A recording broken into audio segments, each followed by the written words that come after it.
Miss Combos with Laura Newseth. Yahoo everyone, and welcome back to Miss Combos with Laura Newseth. So this card reaction video is going up a little bit late because I forgot that we had a new event that was gonna come out while I was streaming Fortnite. So yeah, when people in chat started talking about the cards, I thought they were talking about the leaks, and no, they were talking about the actual cards that were just released. So here I am reacting to the brand new set, Show Your Shine, a little bit later than usual. This event is a mixed unit event starring mostly Leonid and Night Court members, and then you also get an appearance by Kohane, who yet again got another card. But enough of that, let's look at the event synopsis. One day after noticing a hole in her outerwear, Kanade headed out to a shopping mall to buy herself a new one. On the way there, she met Saki by chance, and the two of them ended up having tea together. While they were there, Kanade was suddenly asked to become a model for a fashion coordination.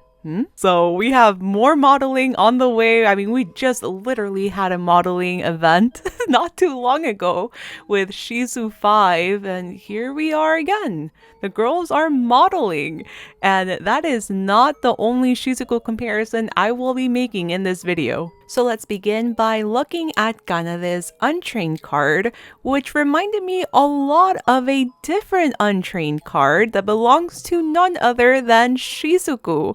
I know a lot of people were making the comparison with Shizu 5's card, but this one, the pose is nearly the same. I will say the art style definitely much improved now than, a few years ago when this one came out, but the pose is pretty much the same. I actually wouldn't be surprised if they did use the Shizuku card as reference because, like I said, the body as well as the face just look very similar to Shizuku's card. I will say there's a notable difference in the way the hands are drawn.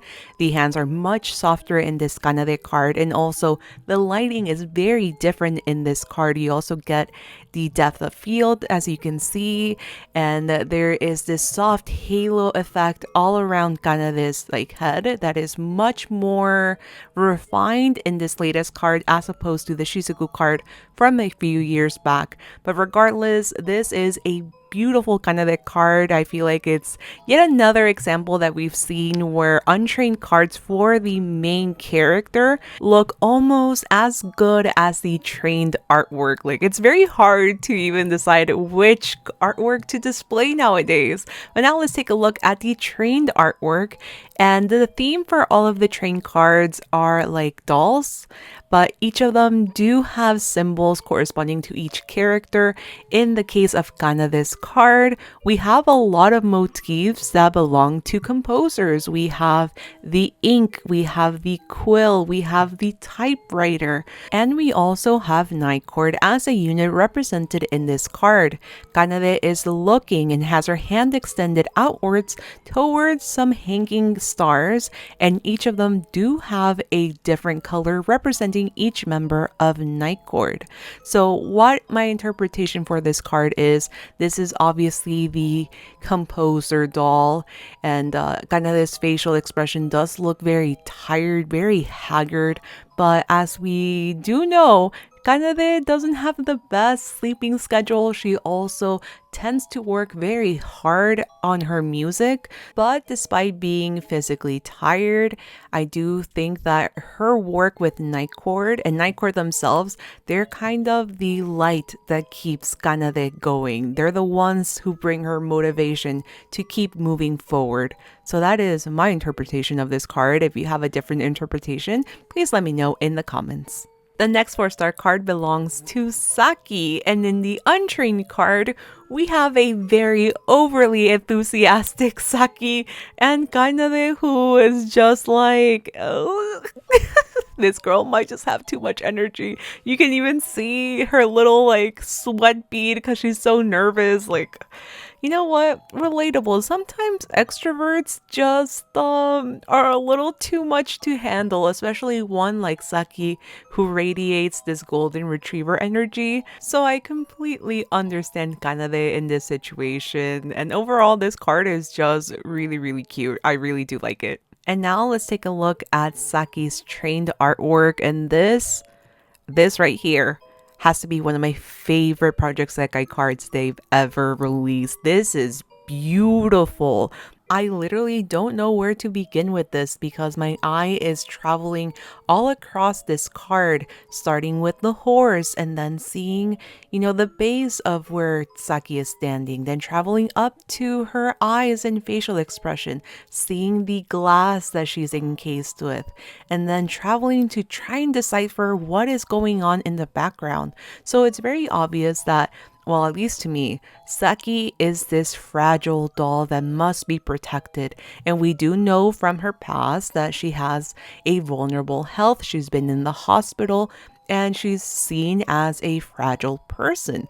So this is literally Project Sekai imagining her as a fragile doll that needs to be protected. I think in recent Saki events, they've done a good job of portraying Saki as a girl who doesn't want to see herself as fragile or dependent on other people. So in this card, I do feel like this is the way that others see Saki. But looking at her facial expression, she looks like she's longing to get out of this glass case and explore and do things that she wants to do, which is pretty representative of how Saki feels in her real life. As for the composition of this art, honestly, if somebody were to paint this in oil on canvas, this is something that would belong in a museum. Like, it is such a stunning work of art.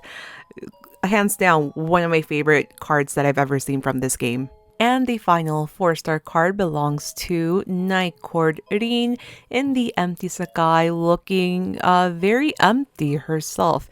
There is not a single expression coming out of her eyes. Like, she just looks cold, she looks empty, and yeah, I really don't have much to say other than if that was what they're going for, they really nail that cold, empty Victorian kid vibe. And talking about those vibes, here we have the trained artwork, which features Rin inside of something that you might not actually know the name of, but these eggs that you see in the background, as well as the one where Rin is sitting on, those are called Fabergé eggs, or also known as the Imperial eggs. These eggs were first created by the House of Fabergé in St. Petersburg, Russia. And they're known to be very lavish, very intricate, ornate pieces. Obviously, they're a sign of wealth as well. And from what I can gather, this is the spoiled doll. This is a doll that just wants everything done to please her.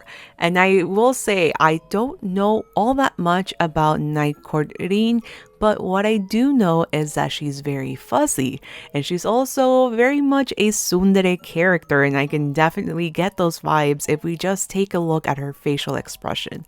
She does not like to be babied, she does not like to be bothered either, so I feel like in the case where she is bothered, she will literally go inside of that egg, shut it off, and ignore everything in her surroundings. I do feel like this card is hauntingly beautiful. It's obviously such a beautifully composed card, but there is just something about it that feels so cold-hearted and empty, and this is at least how I'm interpreting it. This is all because Rin wants to be cold and empty. She does not want to encourage people to come to her. She will close herself off if she has to, just to retain her peace. But if you do know more about Night Court Rin and you have a different interpretation, please let me know in the comments. For the 3-star card, we have none other than Kohane. Look at her. I can just hear her saying yo, my name is Kohane. I'm part of Vivid Bat Squad. We just surpassed round weekend and we're gonna take over your block. That's what I'm imagining she's saying. This card is just so damn unserious and I love it. Homegirl is at a thrift shop that has jerseys and 90s gear and baseball caps, and I feel like she's living her best American vacation. Like, you go, Kohane. First, you got yourself a burger, now you're getting some swag. You go, girl. And the final doll to this collection, I would like to interpret as the transformation doll in honor of Kohane's transformation when she went from a very shy, like, schoolgirl to someone worthy of singing on stage at Rad Weekend. So here we have Kohane surrounded by all of these sewing materials. We have a pin cushion, needles, we have lace, we have bobbin, we have thread, we have buttons, we have a lot of these sewing materials, and Kohane just lying there. She's almost like very limp and making herself available for anyone to transform her into anything, which I mean can be a good thing. You're willing to fit in different types of situations, but others can portray that as someone lacking identity for themselves. So yeah, there's two ways to interpret this card and interpret the way Kohane is able to transform herself. But I do think this 3-star card is another one that is really beautiful. It almost does look like a 4-star card to me. And the 2-star card belongs to Ichika, looking absolutely beautiful in her outfit. And now that I think about it, this is yet another mixed unit event where we have Kanade and Ichika. They have been in a lot of events together. And when I say a lot, I'm thinking at least like 4 different mixed unit events. At least. I don't even know. Like, I've seen them a lot together, and it's just funny how they keep, pairing these two in mixed unit events. I think it's cute as well. So yeah, 2-star card belongs to Ichika, and these are all of the cards. Let me know which one is your favorite in the comments below, and if you're pulling on any of these cards, which one do you want? I think for me personally, the Saki card. Beautiful. It's honestly one of the best cards we've gotten in this game. If I did have extra crystals, I would be pulling for that card, but I don't, so I will not be pulling. But let me know your thoughts about this doll theme as well and your interpretations in the comments, and I will be seeing you very, very, very, very soon in my next video. Bye bye, see you later.